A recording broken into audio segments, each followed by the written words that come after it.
Bonjour, bien et vous? Alors, comment vous appelez-vous? Alors, je me présente, je m'appelle Sunita Bergam, j'ai 27 ans, j'habite à Romont et je suis une jeune maman célibataire.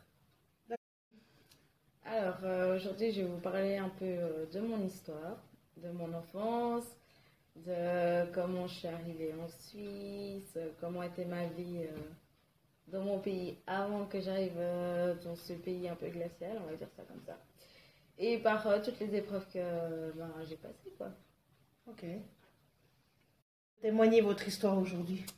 Alors, j'ai décidé de témoigner mon histoire parce que j'aimerais que la société adopte plus d'enfants, que ce soit n'importe quel pays, que ce soit Afrique, Brésil, l'Inde et tout.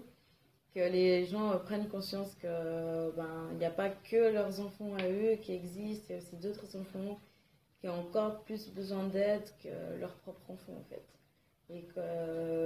En fait, moi je suis une enfant adoptée, donc c'est un sujet qui me tient beaucoup à cœur. Racontez ton histoire si tu préfères. Oui, il n'y a pas de souci. Alors, en fait, moi je viens de l'Inde, donc du continent asiatique. J'ai grandi dans mon pays. J'y suis restée depuis bébé jusqu'à mes 1 année, 2 ans. Après, il y a des amis à mes parents qui ont été en Inde et qui ont aussi adopté des enfants à peu près de mon âge. Et du coup, ils sont venus dans l'orphelinat où j'étais et ils m'ont vue. Et en fait, ils ont parlé de mes parents, ils ont parlé de moi à mes parents. Et du coup, ils sont passés par une association qui s'appelle Enfants Espoir, en tout cas qui existait à l'époque.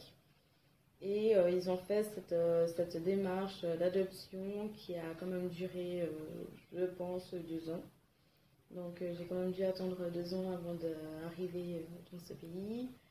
Une fois qu'ils ont fait toutes les démarches, à l'époque ça se faisait, il y avait un steward qui est arrivé, qui est venu me chercher dans le pays pour venir m'amener en Suisse. Et du coup, après, mes parents m'attendaient à l'aéroport de Zurich. J'avais 2 ans et demi quand je suis arrivée en Suisse. Donc j'étais haute comme 3 pommes, un petit bout de chou.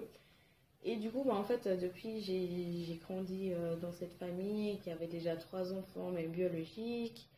J'avais 2 grands frères et une grande sœur qui m'ont beaucoup protégée quand j'étais petite, qui m'ont protégée de tout, des critiques, des remarques négatives, des gens qui regardaient les enfants de couleur un peu de travers. Et c'est vrai qu'au début, je le prenais un peu mal. J'arrêtais pas de dire que je voulais retourner dans mon pays parce que j'étais pas bien. Ça me touchait énormément. Et c'est vrai qu'après, j'en ai aussi beaucoup souffert à l'école.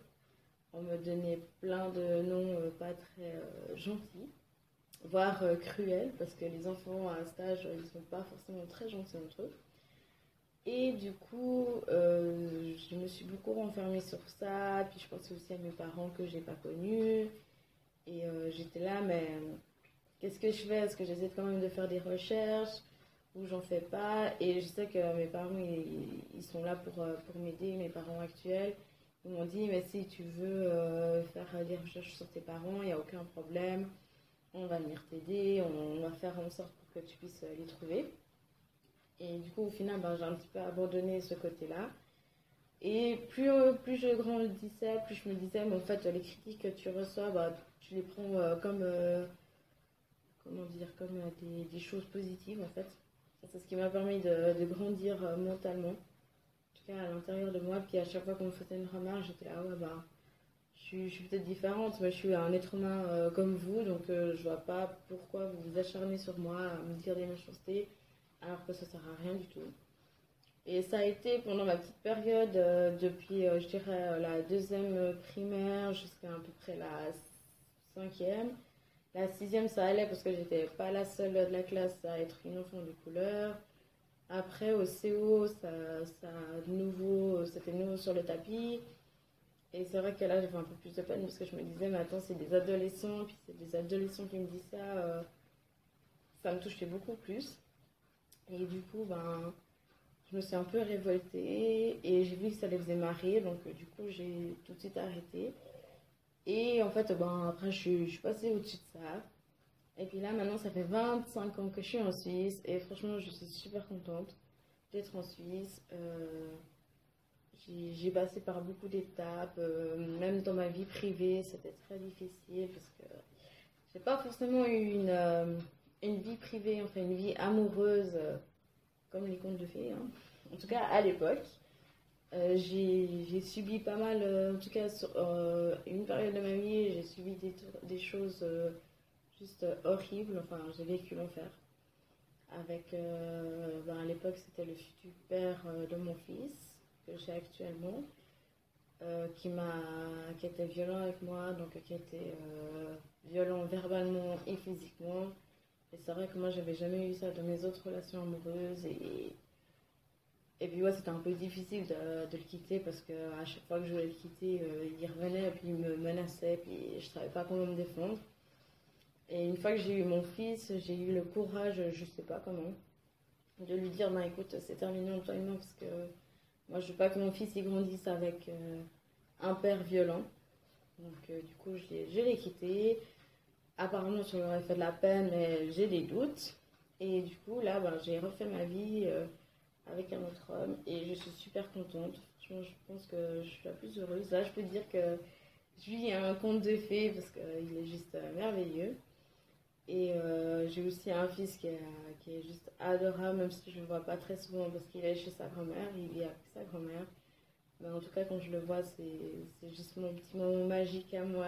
Quand je le vois, j'ai envie bah, je le prends dans mes bras, j'ai envie de lui faire plein de bisous, même s'il a 7 ans, c'est mon petit. C'est l'homme de ma vie en fait, j'ai envie de dire ça. Et puis des fois, ben, j'ai envie de pleurer tellement que je suis contente de le voir quoi. Oh, chou. Donc voilà, c'est un peu mon histoire. Maintenant, qu'est-ce que tu as envie de dire à ces gens qui te regardent face à la caméra? Qu'est-ce que tu as envie de leur dire aujourd'hui à ces gens-là? Alors j'ai envie de leur dire, franchement, adopter le maximum d'enfants parce qu'ils en ont vraiment besoin. Tous les enfants de ces pays pauvres, je suis sûre qu'il y en a un qui vous attend à quelque part. Mais franchement, s'il vous plaît, passez par des associations et allez surtout sur place pour voir les enfants si vous voulez en adopter un. Et j'ai envie de dire, mais adoptez le plus que vous pouvez, quoi. Parce que moi, ça me tient à cœur. Alors, merci beaucoup pour votre magnifique témoignage. Mais de rien. Et puis à bientôt, quoi. Mais oui, à Merci. bientôt.